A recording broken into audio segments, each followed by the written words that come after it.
All right, breaking news nga kagwawo nga kuwa. Robert Kyagulanyi Ssentamu Bobi Wine bw'abadde mu district ya Koboko ng'akuba lwaleero esooso olunaku olwaleero.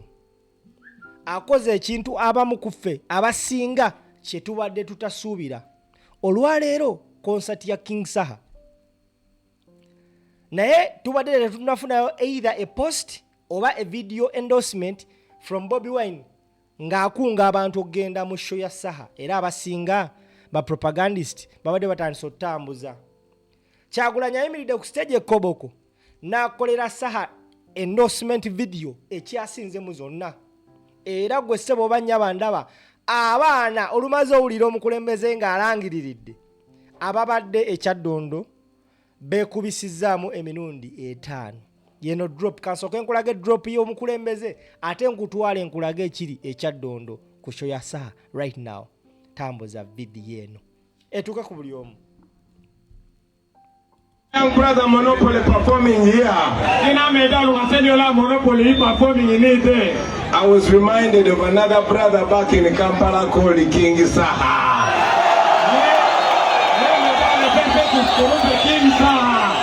And do you know King Saha is having a concert today? I want us to send him back love from Koboko here. So let me ask everybody to put up their hand if you love King Saha.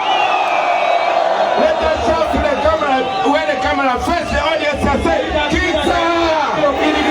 King Saha! Chikume! Chikume!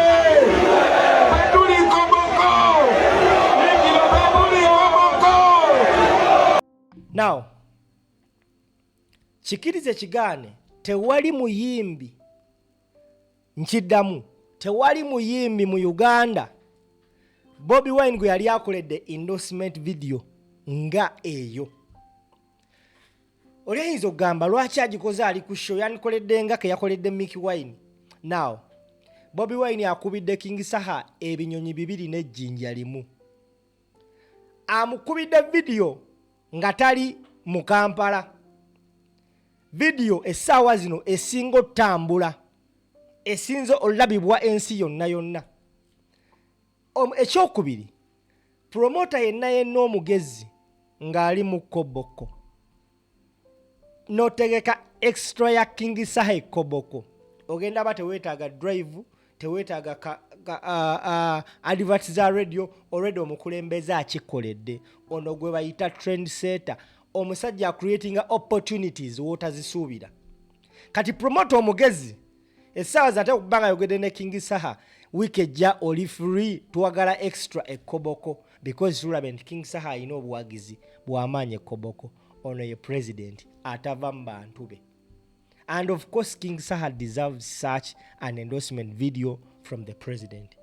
Kati abantu olumaze olaba video because a video etambula kati abantu owulidde akalanga ako njagala nkulage ekiri.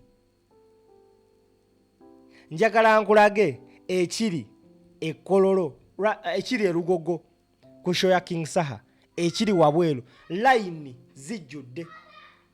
Tambuza video. Mabega zikyatambula ziri mabega we zino patrol zona line zitambula mabega zibali eri nanga bamukiraba line zikyatambula mabega nga bwe kiri ekitabo kikyali abantu bangi basaze okujja mu Kabaka King Saha mwebali era batanso yingira abana mwebali nga bamukiraba ekitabo kikyali abantu webali bo bayitirivu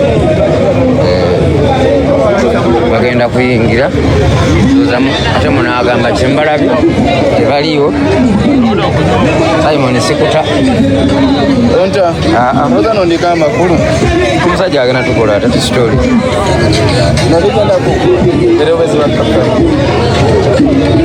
bana sina tiketi bikiba kisoboka zina zigebere nzikuwako ate nagamba kati sirina essaawa zino sirina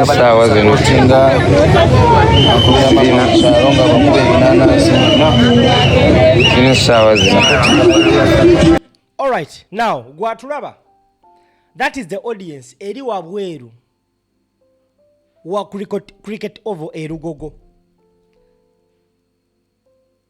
olunaku lwaliro King Saha alina concert, and trust me, it's gonna be the most successful concert this year in Uganda.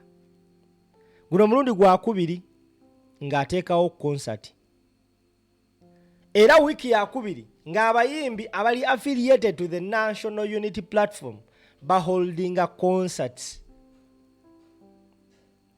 Eno concert buli omu yandyagadde President Robert Kyagulanyi Ssentamu okugyatendinga, naye olw'emirimu emitongole bannayuganda gye baamutuma eminene tasobodde kubaawo, wabula akozesezza amaanyi agamuweebwa Katonda n'akunga abantu ng'asinzidde Koboko, n'akunga ensi yonna. Essaawa zino ntegezeddwako layini eri ku kisaawe nga bw'ogirengera kati ate empanvu nnyo, okuva ku mulyango mpaka eri wansi ku Lugogo bypass. Abantu basimbye layini bagenda mu show ya King Saha olunaku olwaleero. Expect massive performance. Show eyaliyo the other time yataataaganyizibwa, bayagala ogiremesa, bajogerera, naye era yamaliriza nga eri very successful. Olwaleero ensonga lwaki bagitaataganya ffenna twamanya, baafunamu okutya, kubanga Saha yalangiririrawo mu lujjudde nti omukulembeze w'eggwanga yagenda okubeera omugenyi omukulu, era bw'ati omukulembeze yalabikako nga werekeddwako First Lady Barbara Itungo Kyagulanyi, bassebo ne bannyabo ne kijjonkera. Ekirala ky'endebe ku baana abazze ku show ya King Saha, abasinga balina ekintu omukulembeze kyabadde agamba, Uganda flag. Nga wenna bagambye nti President is one of those people about creating the opportunities for the youths. Abaana ku NASA bapretinze flag. Ebimu ku bintu ebisinga otundibwa wali e Lugogo, Uganda flag, era abaana bazigula. That means olunaku lwaleero mu performance ya Saha, expect a segment, expect a session kanonkaddamu olwaleero mu show ya King Saha e Lugogo. Expect a session nga ya revolution. Mwabalabyeko ku rehearsal ze ne sound check, abasobodde okufuna omukisa kati nze yakufunye kambabuulire, yakoze session ng'agenda kuba session nga ya revolution ya ddakiika 30. Namulabyeko ng'akola rehearsal y'ennyimba za Like Dube ziri ze tumanye ezakabi eza revolution. So olunaku olwaleero, trust me, kikirize kigaane, show gye tugenda olaba ku Cricket Oval tebangawo, kati laba ekiri e Lugogo. Era